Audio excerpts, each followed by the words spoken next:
Alright, let's sleep. Pull the blankets up to your chin. Fluff your pillow. Turn off your phone and let the darkness settle around you like a soft, warm cloak. Tonight, we're going to travel back in time to the dawn of civilization, to a world of mud-brick cities and towering ziggurats, of kings who were half gods and gods who were all too human. We're going to the land between the rivers, Mesopotamia, the cradle of human history, to meet the first hero whose story was ever written down. His name was Gilgamesh. He was the king of Uruk, a city of gleaming walls and bustling markets, and he was the most powerful man who had ever lived. He was 2/3 god and 1/3 man, and he believed that he could conquer death itself. He was wrong.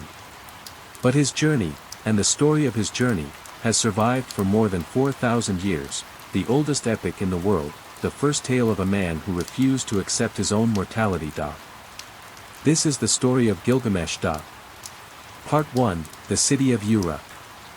The year is approximately 2700 BCE. The place is Uruk, one of the greatest cities of ancient Sumer, in the land that would one day be called Iraq. The city sits on the banks of the Euphrates River, surrounded by the vast, flat plains of Mesopotamia. It is a city of mud-brick walls, of temples and palaces, of bustling markets where merchants from distant lands trade their goods for the products of the fertile river valley. Uruk is a city of legend. It is said to have been founded by the hero king Enkidu, and it is home to the great temple of Inanna, the goddess of love and war. The city's walls are so vast and so strong that they are said to have been built by the gods themselves. They enclose a sprawling metropolis of perhaps 50,000 people, a staggering population for the ancient world. And at the center of it all, on the throne of Uruk, sits Gilgamesh. Gilgamesh is a king like no other. He is tall, he is strong, and he is beautiful.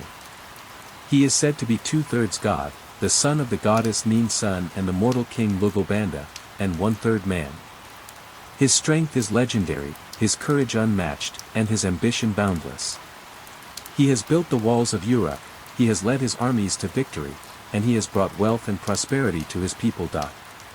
But there is a problem. Gilgamesh is also a tyrant. He rules Uruk with an iron fist. He takes whatever he wants, the finest horses, the most beautiful women, the first fruits of the harvest. He demands that the young men of the city serve him as soldiers and laborers, and he shows no mercy to those who defy him.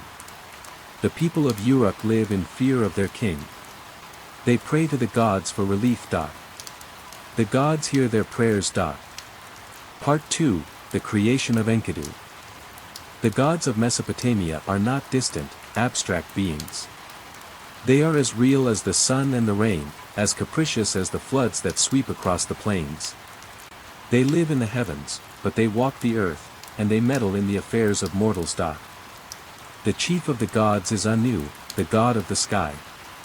His daughter is Ishtar, the goddess of love and war, a beautiful and dangerous goddess who is not accustomed to being refused. And the gods have seen the suffering of the people of Uruk. Anu summons the goddess Uruk, the mother of creation. He tells her to create a being who will be the equal of Gilgamesh, a being who will challenge him and humble him, a being who will teach the arrogant king that he is not invincible. Uruk takes a handful of clay, and she shapes it into a man. She gives him the strength of a wild bull, the speed of a gazelle, and the heart of a lion. She covers his body with hair, and she sends him to live in the wilderness, among the animals. His name is Enkidu, and he is a wild man, a creature of the steppes. Enkidu lives among the wild beasts, drinking from the same waterholes, grazing on the same grasses. He is not a man, not yet. He is a force of nature, a creature of instinct, a being who has never known the constraints of civilization. But the trapper who first sees Enkidu is terrified. He has never seen a creature like this, a man who lives among the animals, who tears up the traps, who frees the beasts that have been caught. The trapper goes to his father, and his father tells him to go to the city of Uruk, to Gilgamesh the king, and to ask for help. The trapper goes to Uruk, and he tells Gilgamesh about the wild man. Gilgamesh is intrigued. He has heard the rumors of the creature in the wilderness, the being who is said to be his equal. He sends the trapper back with instructions: take a woman from the temple of Ishtar, a woman of beauty and wisdom, and bring her to the wild man. Let her teach him the ways of men. Let her tame him. The trapper takes the woman, her name is Shamhat, to the waterhole where Enkidu drinks. She waits. When Enkidu arrives, she offers herself to him. And Enkidu, who has never known a woman, takes her. For 6 days and 7 nights, they lie together. When it is over, Enkidu is changed. He is no longer a creature of the wild.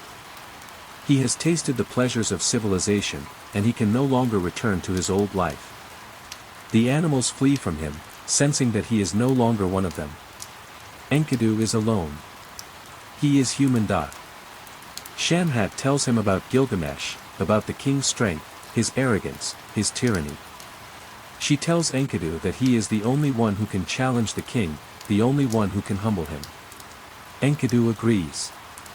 He will go to Uruk. He will confront Gilgamesh. Part 3, The Duel. Enkidu arrives in Uruk, and the people of the city are amazed. They have never seen a man like him, so tall, so strong, so wild. He walks through the streets, and he confronts Gilgamesh. The two men face each other, and the battle begins. They wrestle in the streets of Uruk. The ground shakes beneath them. The walls tremble. Gilgamesh, the king of Uruk, has never met his match. But Enkidu is his equal. They grapple for hours, their muscles straining, their breath coming in gasps. And then, Gilgamesh prevails. He throws Enkidu to the ground, and he stands over him, victorious.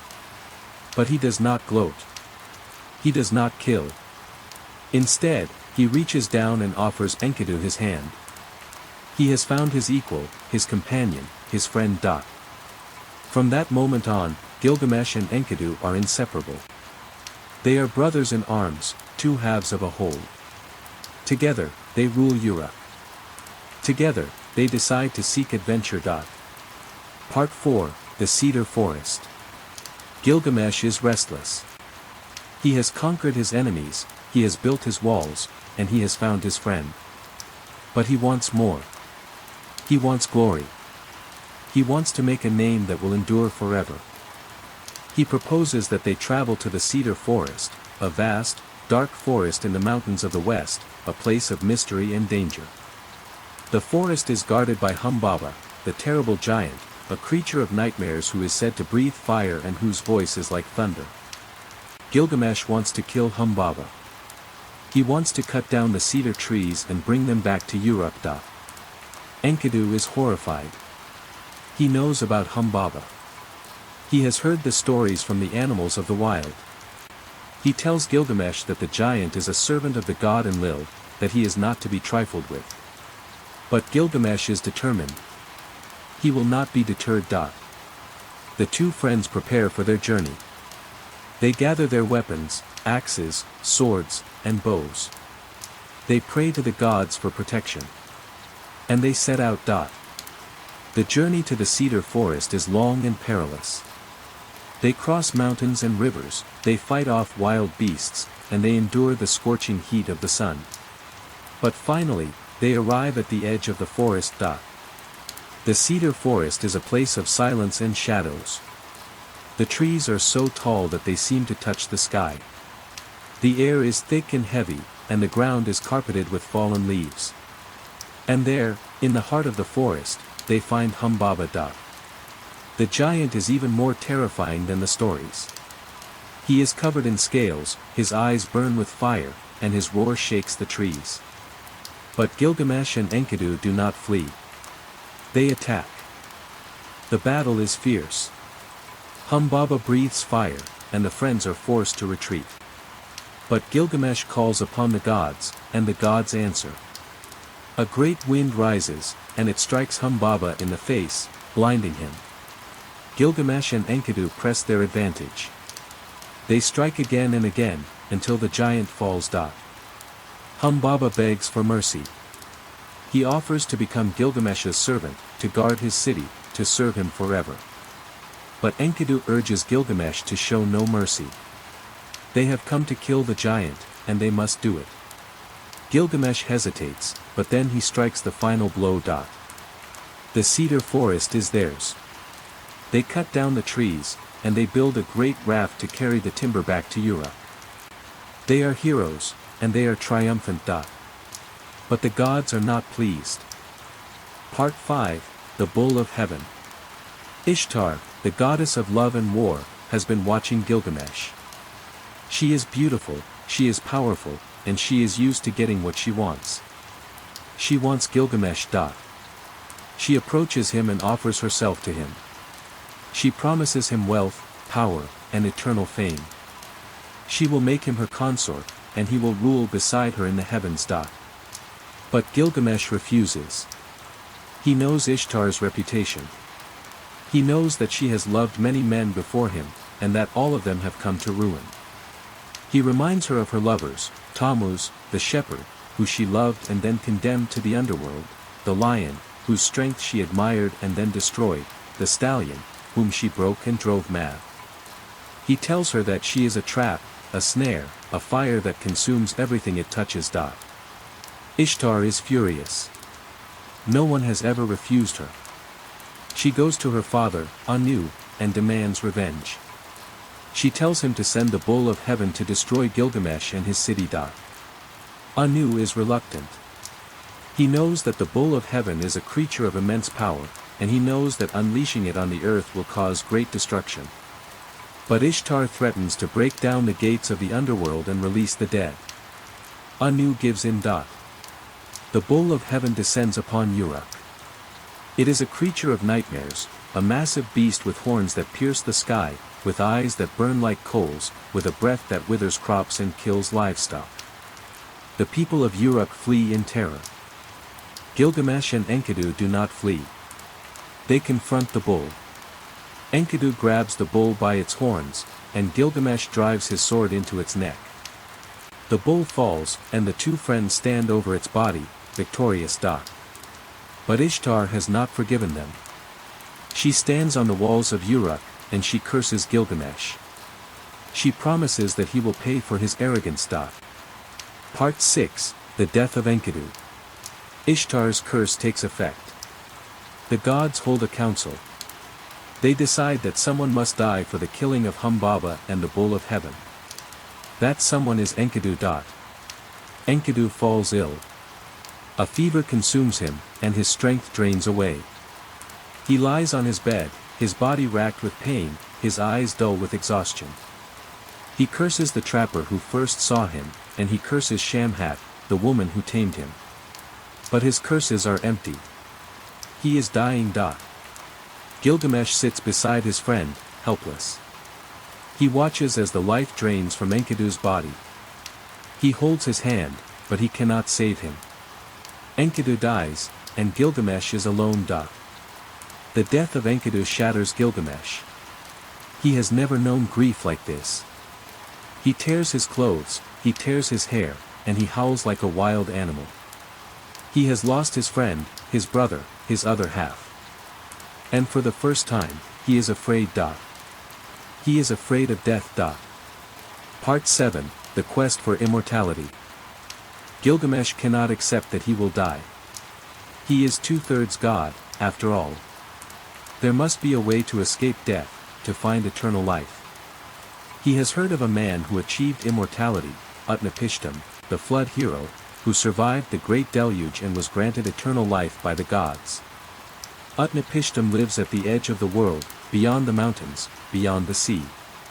Gilgamesh decides to find him. He sets out on a journey that no man has ever attempted. He crosses mountains and deserts, he fights off lions and scorpion men, and he endures thirst and hunger. He travels through the darkness of the underworld, and he emerges into the land of the gods. Finally, he reaches the shore of the sea. There, he meets Siduri, the tavern keeper of the gods. She is a wise woman, and she tells Gilgamesh that his quest is futile. No man can escape death.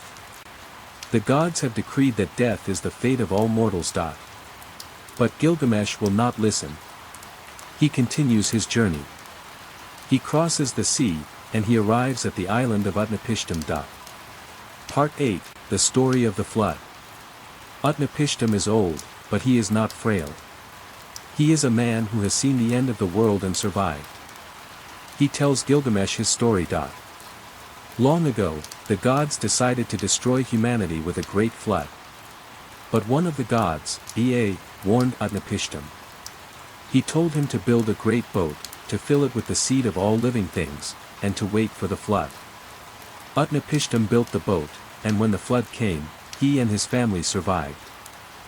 For 7 days and 7 nights, the flood raged. The earth was covered in water, and all life was destroyed. But Utnapishtim was saved. When the waters receded, the gods granted him and his wife eternal life. Utnapishtim tells Gilgamesh that there is no secret to eternal life. The gods grant it to whom they will, and they have granted it to him. But they will not grant it to Gilgamesh. He is mortal, and he must accept his mortality. Part 9, The Plant of Youth. But Utnapishtim takes pity on Gilgamesh. He tells him of a plant that grows at the bottom of the sea, a plant that can restore youth. If Gilgamesh can retrieve the plant, he will not be immortal, but he will be able to regain his youth whenever he grows old. Gilgamesh dives into the sea. He ties stones to his feet, and he descends to the bottom. He finds the plant, and he plucks it. He is triumphant. But on his journey back to Uruk, Gilgamesh stops to rest by a pool. He is tired, and he falls asleep. While he sleeps, a serpent slithers out of the water and eats the plant. The serpent sheds its skin and slithers away, renewed. Gilgamesh wakes up to find the plant gone. He is devastated. He has failed. He will die. Part 10, The Return to Uruk. Gilgamesh returns to Uruk, a broken man. He has lost his friend, he has failed in his quest, and he has accepted his mortality. But he is not defeated. He looks at the walls of his city, the great walls that he built, the walls that Enkidu helped him build, and he understands. He will not live forever, but his city will. His legacy will endure. The Epic of Gilgamesh ends where it began, with the walls of Uruk. Gilgamesh has learned that death is inevitable, but life is precious. He has learned that friendship is worth more than immortality. He has learned that the meaning of life is not in escaping death, but in living fully, loving deeply, and building something that will outlast you. Part 11, The Rediscovery. For thousands of years, the story of Gilgamesh was lost. The clay tablets on which it was written crumbled into dust, and the memory of the first epic faded from the world. But in 1853, archaeologists excavating the ruins of Nineveh, the ancient capital of Assyria, discovered a library that had been assembled by the Assyrian king Ashurbanipal in the 7th century BCE. Among the thousands of tablets in that library were the fragments of the Epic of Gilgamesh. The tablets were written in Akkadian, a language that had been dead for centuries. It took decades for scholars to decipher them, to piece together the fragments, and to reconstruct the story. When they finally succeeded, they discovered that the oldest epic in the world was a story about a man who had learned that death was inevitable, but that life was precious. The Epic of Gilgamesh is now recognized as one of the greatest works of literature ever created. It is a story of friendship, of love, of loss, and of the search for meaning. It is a story that speaks to us across the millennia, reminding us that the questions that haunted Gilgamesh, the questions about life, death, and the meaning of existence, are the same questions that haunt us today. Part 12, The Lessons. What can we learn from the story of Gilgamesh? First, friendship is the greatest treasure. Gilgamesh was a tyrant until he met Enkidu. Enkidu was a wild man until he met Gilgamesh. Together, they became something greater than either of them could have been alone. They challenged each other, they supported each other, and they loved each other. Their friendship was the heart of the story. Second, death is inevitable. Gilgamesh spent half his life trying to escape death. He fought monsters, he crossed the underworld, and he journeyed to the edge of the world. But in the end, he could not escape his mortality. No one can. The only way to defeat death is to accept it and to live fully while you can. Third, legacy endures. Gilgamesh built the walls of Uruk, and those walls survived for millennia. The story of his life, of his friendship, and of his quest has survived for more than 4,000 years. We are still reading it, still learning from it, still finding meaning in it. That is a legacy that transcends death. Fourth, the journey is the reward. Gilgamesh sought immortality, and he failed. But his journey was not a failure. He learned about himself, he experienced the world, and he grew as a person. The journey itself was the reward. And finally, the past is not a foreign country. Gilgamesh lived 4,000 years ago, in a world that was very different from our own. But his struggles and triumphs are still relevant today. He loved, he lost, he feared, and he hoped. He was a human being, just like us, and his story is a reminder that we are all connected across the ages. Part 13, The Dream. Now, as you drift off to sleep, think about Gilgamesh. Imagine him as a young king, full of arrogance and ambition, ruling the great city of Uruk. Imagine him wrestling Enkidu in the streets, his equal and his friend. Imagine him in the Cedar Forest, facing the terrible Humbaba. Imagine him beside Enkidu's deathbed, his heart breaking with grief. Imagine him on his journey, crossing mountains and deserts, fighting monsters and demons. Imagine him meeting Utnapishtim, the flood hero, and hearing the story of the great deluge. Imagine him diving into the sea, plucking the plant of youth, and then losing it to a serpent. And then imagine him returning to Uruk, a broken man, but a wiser one. Imagine him looking at the walls of his city, the walls that he built, the walls that would outlast him. Imagine him understanding that he would not live forever, but that his legacy would. Gilgamesh is gone, but he is not forgotten. He lives on in the story that bears his name, the oldest epic in the world, the first tale of a man who refused to accept his own mortality. He is a reminder that even the greatest kings, the strongest heroes, and the most ambitious men are, in the end, just human. So tonight, as you lie in your warm bed, in your safe home, surrounded by the people you love, think about Gilgamesh. Think about his courage, his ambition, and his grief. Think about his journey, his failure, and his wisdom. And remember that we are all part of the story he began, the story of human ambition, human love, and human hope. Sleep well.